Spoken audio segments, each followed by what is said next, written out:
Hello friends, എല്ലാവർക്കും നമസ്കാരം. ഇന്ന് നിഫ്റ്റി ഫ്യൂച്ചറിൽ ഞാനൊരു സെൽ സൈഡ് എൻട്രിയാണ് എടുത്തത്.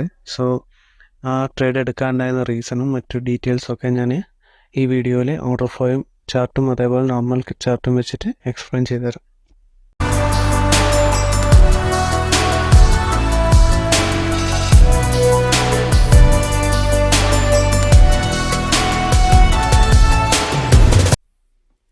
സോ ഇത് നമ്മൾ മാർക്കറ്റ് ഓപ്പൺ ചെയ്യുന്നതിന് മുമ്പ് വരച്ച് വെച്ച ലെവൽസാണ് ഈ ഒരു സപ്പോർട്ടൊക്കെ.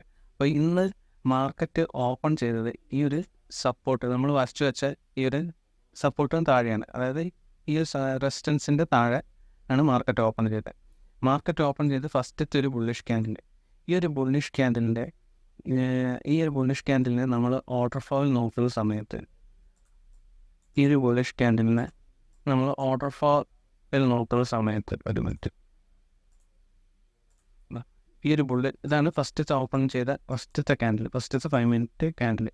ഇതിന് ഏറ്റവും കൂടുതൽ ഈ ഒരു ഭാഗം കണ്ടില്ലേ, ഈ ഒരു ഭാഗം, അതായത് ഏറ്റവും കൂടുതൽ വോളിയം ട്രേഡ് ചെയ്തിരിക്കുന്നത് ഈ ഒരു ഭാഗം, ഈ ഒരു ക്യാൻഡിലിന് ഏറ്റവും ഈ ടോപ്പിലാണ്. സോ നമ്മളൊരു പിന്നെ പോരാത്തതിന് ഇന്നലെ ആണെങ്കിൽ നമ്മൾ നല്ലൊരു സെൽ ഓഫ് ആണ് മാർക്കറ്റിനാകുന്നത്. വലിയൊരു ഓൾമോസ്റ്റ് ഒരു 300-350 പോയിന്റിന് മേലെ ഒരു സെൽ ഓഫ് നടന്നു നിഫ്റ്റി. സോ നമ്മൾ അവിടെ നിന്ന് ഒരു പ്രോപ്പർ ആയിട്ടുള്ള ഒരു എൻട്രിക്ക് വേണ്ടിയിട്ടാണ് വെയിറ്റ് ചെയ്തത്. അങ്ങനെ ഈ ഒരു ക്യാൻഡിലിനെ, അതായത് നമ്മുടെ ഈ വരച്ചു വെച്ചിരിക്കുന്ന സപ്പോർട്ടിൻ്റെ ഇവിടെ അതായത് ബ്രേക്ക് ചെയ്യുന്ന പോലുള്ള ഈ ഒരു ക്യാൻഡിൽ, ഈ ഒരു കുഞ്ഞി ക്യാൻഡിൽ, ഈ ഒരു ചെറിയ ക്യാൻഡിലിന് ഓർഡർ ഫ്ലോ നോക്കുന്ന സമയത്ത് ഫ്രണ്ടിലെ ഈ ഒരു ചെറിയ ക്യാൻഡിൽ ഇതിലത്തെ ഇംബാലൻസുകളുണ്ടോ, സെല്ലിങ് ഇംബാലൻസുകൾ, അതായത് തൊട്ട് അടുപ്പിച്ച് ഒരു 4-5 സെല്ലിങ് ഇംബാലൻസുകൾ ഇവിടെ ഉണ്ടാകും. സോ അതിനർത്ഥം ഇത്രയും സെല്ലിങ് ഇംബാലൻസുകൾ അടുപ്പിച്ചുണ്ടാവുക എന്ന് വെച്ചാൽ അതിനർത്ഥം ഇതിൽ സെല്ലേഴ്സ് വളരെ സ്ട്രോങ് ആണെന്ന്. കാരണം അത് ഉണ്ടായ സ്ഥലം എവിടെയാണെന്ന് വെച്ചാൽ നമ്മൾ വരച്ച ഇതായിരുന്നു ഏകദേശം ഈ ഒരു റേഞ്ചിലായിരുന്നു നമ്മളൊരു സപ്പോർട്ട് ഉണ്ടായിരുന്നത്. ഈ ഒരു സപ്പോർട്ടിൻ്റെ തൊട്ടടുത്താണ് ഈ ഒരു ഇങ്ങനത്തെ ഒരു ക്യാൻഡിൽ വന്നത്. അപ്പോൾ അതും പോരാത്ത വളരെ ചെറിയൊരു സ്റ്റോപ്പ് ലോസ് മാത്രമേ അതിലുണ്ടായിരുന്നുള്ളൂ. ആ ഒരു സമയത്താണ് ഞാൻ ഈ ഒരു ക്യാൻഡിൽ വന്ന സമയത്താണ് ഞാൻ എൻ്റെ എൻട്രി എടുത്തത്. അതേപോലെ ആ ഒരു ക്യാൻഡിലിൻ്റെ തൊട്ട് മേലെ തന്നെ സ്റ്റോപ്പ് ലോസും ബ്രേക്ക് ചെയ്തു. ഏകദേശം പെട്ടെന്ന് തന്നെ നമ്മുടെ ടാർജറ്റ് ഹിറ്റ് ചെയ്തു. ടാർജറ്റ് വെച്ചാൽ ഓൾമോസ്റ്റ് ഒരു 1:6 മേലെ നമുക്ക് ഇതിൽ പ്രോഫിറ്റ് ബുക്ക് ചെയ്യാൻ പറ്റി. പിന്നെ ഞാനിവിടെ ട്രേഡ് എക്സിറ്റ് ചെയ്യാനുള്ള ഒരു കാരണം എന്താണെന്ന് വെച്ചാൽ ഇത് കണ്ടില്ലേ, ഈ ഒരു സപ്പോർട്ട്, ഇത് മാർക്കറ്റ് മുന്നത്തെ വട്ടം ഇവിടെ നിന്നാണ് വലിയൊരു ഫ്ലോ തന്നിരിക്കുന്നത്. ഏകദേശം മാർക്കറ്റ് ഈ ഒരു ഏരിയയിൽ എത്തിയ സമയത്ത്, ആ ഒരു സപ്പോർട്ടിന് എത്തിയ സമയത്ത് നമ്മൾ ഈ ഓർഡർ ഫ്ലോ നോക്കുന്ന സമയത്ത് ഇത് കണ്ടില്ലേ, ഇവിടെ വലിയ രീതിയിലുള്ളൊരു ലിമിറ്റ് ബൈയിങ് വന്ന് കിടക്കുന്നത്. സോ ഓൾറെഡി നമുക്കൊരു നല്ല രീതിയിലുള്ള ഒരു ഫ്ലോ നമുക്ക് പിടിക്കാൻ പറ്റി. 1:6 മേലെ ഫ്ലോ പിടിക്കാൻ പറ്റി.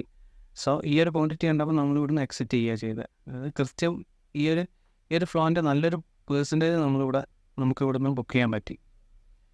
പിന്നെ ഇന്നലെ നമ്മൾ ട്രേഡുകളൊന്നും എടുത്തിരുന്നില്ല നിഫ്റ്റി ഫ്യൂച്ചറിൽ. കാരണം ഇന്നലെ നമ്മൾ വരച്ചു വെച്ച ഓരോ സപ്പോർട്ടോ അല്ലെങ്കിൽ ഓരോ സപ്പോർട്ട് ബ്രേക്ക് ചെയ്ത് താഴോട്ട് പോകുമ്പോഴും നമുക്ക് ഇതേപോലെ, അതായത് ഇന്നൊക്കെ എൻട്രി ചെയ്ത് കണ്ടില്ലേ, ഇന്നൊക്കെ ഇത്രയും ഈ ഒരു ചെറിയ ക്യാൻഡിലാണ് നമ്മൾ എൻട്രി വന്നിരിക്കുന്നത്. അത് നല്ലൊരു സെല്ലിങ് ഇംബാലൻസോ ഇതേപോലെ ഒരു ഇംബാലൻസോ അല്ലെങ്കിൽ നല്ലൊരു ക്വാണ്ടിറ്റി ഒന്നും ഇന്നലെ ഓർഡർ ഫ്ലോയിൽ എനിക്ക് കിട്ടിയില്ല. കാരണം ഇന്നലെ നമ്മളെ ഈ ഓരോ വീക്സിലും ലിമിറ്റ് ബൈയിങ് ഒരുപാടുണ്ടായിരുന്നു ഈ ഓരോ വീക്സിലൊക്കെ. സോ അതുകൊണ്ട് തന്നെ എനിക്കൊരു സെൽ സൈഡ് എൻട്രി എടുക്കാനൊരു കോൺഫിഡൻസ് ഇല്ലായിരുന്നു ശരിക്കും. ഈ ഒരു ക്യാൻഡിലൊക്കെ മാർക്ക് ചെയ്യുന്ന ഈ ഒരു ക്യാൻഡിലൊക്കെ നല്ലൊരു ഇംബാലൻസ് ഒക്കെ വന്നിട്ടുണ്ടെങ്കിൽ ഞാൻ താഴേക്കൊരു എൻട്രി ചിലവും പ്ലേസ് ചെയ്തേനെ. പക്ഷേ ഇന്നലെ ഈ ക്യാൻഡിൽ നിന്നൊരു വലിയ ഇംബാലൻസുകളൊന്നും വന്നില്ല. പോരാത്തതിന് ഈ വിക്സിലൊക്കെ നല്ല രീതിയിലുള്ള ലിമിറ്റ് ബയേഴ്സൊക്കെ ഉണ്ടായിരുന്നു. അതുകൊണ്ട് തന്നെയാണ് ഇന്നലെ അതായത് എൻ്റെ സെറ്റപ്പിന് പറ്റിയ രീതിയിലുള്ളൊരു ഓപ്പർച്യൂണിറ്റി കിട്ടാത്തതുകൊണ്ടാണ് ഞാൻ ഇന്നലെ നിഫ്റ്റിയിൽ ട്രേഡ് ആവുന്ന ഒരു സ്ഥലമാണ്. സോ ഇതാണ് ഞാൻ ഇന്ന് എടുത്ത ട്രേഡ്. പിന്നെ ഇതേപോലെ നിങ്ങൾക്ക് ഓർഡർ ഫ്ലോ വെച്ചിട്ടുള്ള ട്രേഡുകളെ കുറിച്ച് കൂടുതൽ അറിയാനോ അല്ലെങ്കിൽ അങ്ങനെ എന്തെങ്കിലും ഉണ്ടെങ്കിൽ നിങ്ങൾക്ക് എന്നെ ഡയറക്റ്റ് മെസ്സേജ് അയക്കാവുന്നതാണ്. പിന്നെ നിങ്ങൾക്ക് ഇതേപോലെ മൊമെൻ്റം ട്രേഡ്സ്, ഐ മീൻ ഒരു 2 ദിവസം തൊട്ട് ഒരു 10 ദിവസം വരെ ഹോൾഡ് ചെയ്യാൻ പറ്റുന്ന സ്റ്റോക്കുകൾ, സിങ് ട്രേഡ് പോലെ ചെറിയ ഒരു 1 വീക്കിലൊക്കെ ഹോൾഡ് ചെയ്യാൻ പറ്റുന്ന രീതിയിലുള്ള ട്രേഡുകൾ, അല്ലെങ്കിൽ സ്റ്റോക്കുകളെ കുറിച്ചൊക്കെ അറിയാം, അല്ലെങ്കിൽ അങ്ങനത്തെ ഇൻട്രസ്റ്റ് ഉള്ള ആൾക്കാരാണെങ്കിൽ അങ്ങനെ അറിയാൻ ഇൻട്രസ്റ്റ് ഉണ്ടെങ്കിൽ നിങ്ങൾക്ക് അതിനെക്കുറിച്ചും ചോദിച്ച് എനിക്ക് മെസ്സേജ് അയക്കുക. കാരണം ഞങ്ങൾ ഇതിൽ കുറേ ഇതേപോലുള്ള ചെറിയ സിങ് ട്രേഡുകളും കാര്യങ്ങളും ഇതിൽ ചെയ്യുന്നു. അപ്പോൾ അതിനെക്കുറിച്ച് കൂടുതൽ ഡീറ്റെയിൽസ് ഉണ്ടെങ്കിൽ അറിയണോ, അല്ലെങ്കിൽ അതിനെക്കുറിച്ച് വല്ല വീഡിയോസോ കാര്യങ്ങളൊക്കെ വേണമെങ്കിൽ അതും ചോദിച്ചാൽ നിങ്ങൾക്ക് എനിക്ക് ഒന്നെങ്കിൽ കമൻറ്റ് ഇടാം, അല്ലെങ്കിൽ ഡയറക്റ്റ് ഞാൻ ഇതിൻ്റെ വീഡിയോൻ്റെ അടിയിൽ ഡിസ്ക്രിപ്ഷനിൽ ടെലിഗ്രാം ലിങ്ക് കാര്യങ്ങളും കൊടുക്കാം. നിങ്ങൾക്ക് അതിന് മെസ്സേജ് ചെയ്യാവുന്നതാണ്. എനിവേ ഇതായിരുന്നു ഇന്നത്തെ വീഡിയോ. Thank you.